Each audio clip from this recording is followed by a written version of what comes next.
શ્લોક 8.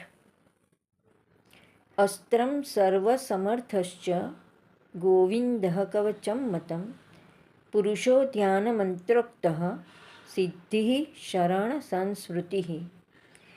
આ સ્તોત્રના અસ્ત્ર એટલે કે આયુધ રૂપે સર્વસમર્થ ભગવાન છે. શ્રી ગોવિંદ કવચ રૂપે છે. અહીં વર્ણવેલા શ્રી પુરુષોત્તમ ધ્યાન કરવા યોગ્ય છે. હું પ્રભુના ચરણનો દાસ છું, આવી સ્મૃતિ નિરંતર રહે તેમાં જ આ સ્તોત્રની સિદ્ધિ છે. આપણા માટે સંસાર એક યુદ્ધનું મેદાન છે. આપણે જ આપણા બહારના અને અંદરના શત્રુઓ સામે લડવાનું છે અને વિજયી પણ થવાનું છે. આપણે સંસાર જીતવો છે.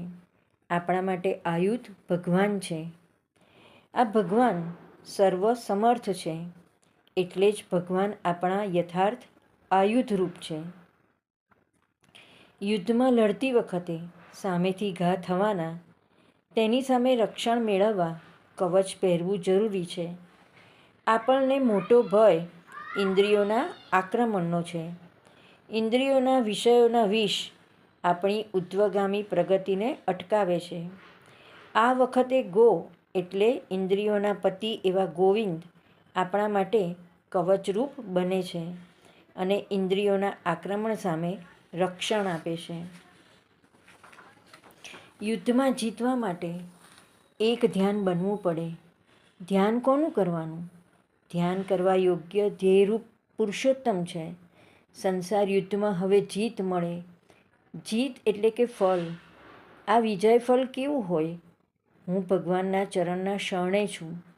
આ પ્રકારની ભાવનાવાળી સતત સ્મૃતિ રહે ત્યારે માનવું કે ફળ મળ્યું.